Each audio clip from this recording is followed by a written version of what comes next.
Hi guys, so today I'm working on a Cadillac. It's a ATS 4 model. So what I'm gonna do today is the oil pressure switch.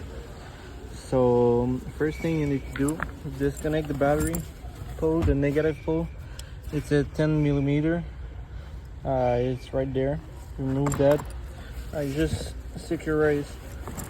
It's not the best with a bag, but it's gonna do the job. I just don't want it to touch the pole.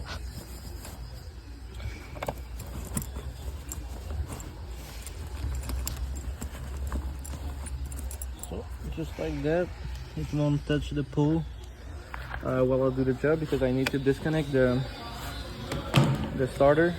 And first, when you want to get there, you have this plastic part that you have the pin that's holding on this side, and on the other side you just have something to turn that goes in that space, and when you turn it, it just locks the part in place. So let's jump into the starter. So here we are underneath the car. This is the back of the car, and we're gonna go to the front part of the car. So this is the transmission. I'll go through there, and the engine is there. As you can see, I don't know if I will be able to show you, but the sensor is right there. I'll show you better after. Right underneath the starter. The starter is there. You probably have one 13 millimeter, two 15 millimeter, one on the top.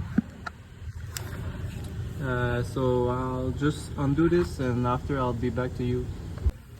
So just like I was telling you,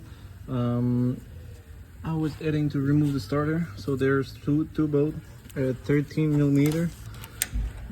Yeah. So there's one there. The starter go like that.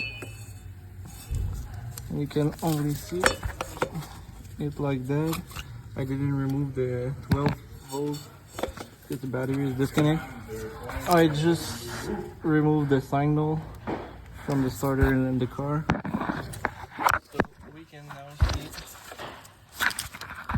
the part that we need to go to is this sensor right there, the oil pressure switch. So I'm gonna remove the connector, and I'll show you the next step after. So guys, now the connector is, this is the one with the white tab, is disconnect. You can see in the back right there, there's the sensor, the oil pressure switch. This is the doorman number for the replacement. It looks like that. This one is a 24, right there.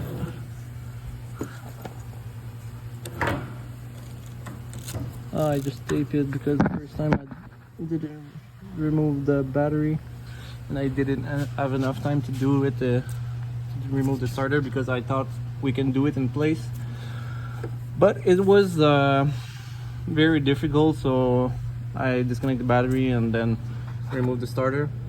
So I will take my 24 millimeter with my half-inch ratchet, and I'll just take the part out. After that, put the new one back in, and be back filming.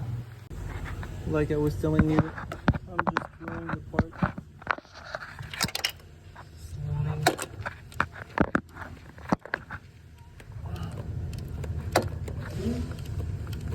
until I get there. After I'm gonna torque it, I'll be back. Okay guys, so I just moved my torque wrench to about 26 foot-pound, even a little bit more. So you just have to torque your boat. Right now the starter is a little bit in the way.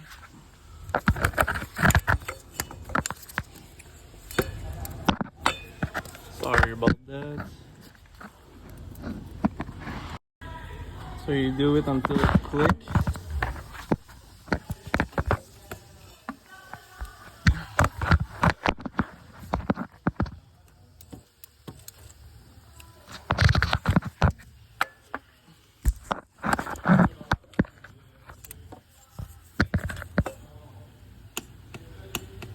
Okay, now it clicks.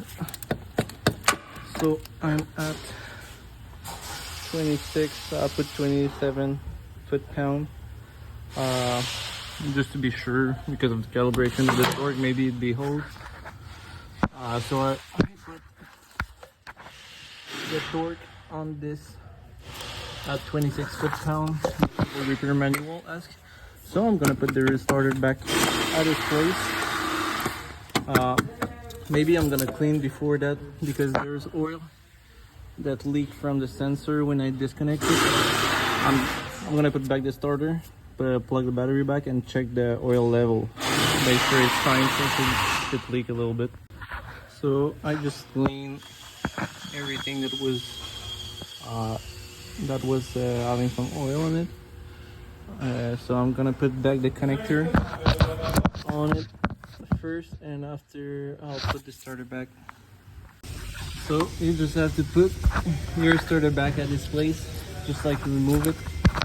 You put one bolt inside of there and one on the bottom. I don't know if I can show it to you.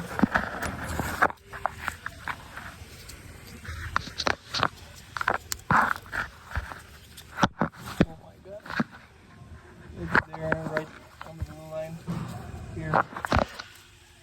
I'm not that able to show it to you because it's a tight space and I'm filming with my phone.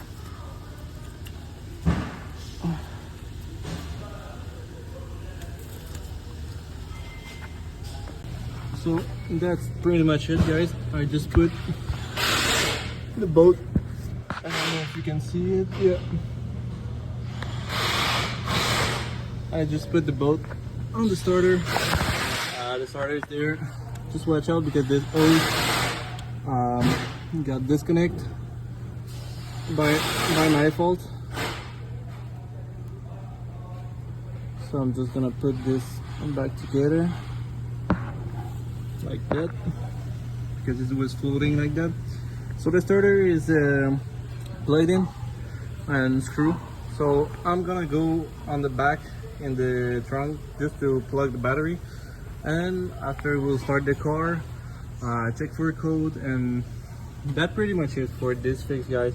Oh yeah, I just need to replug the starter finally.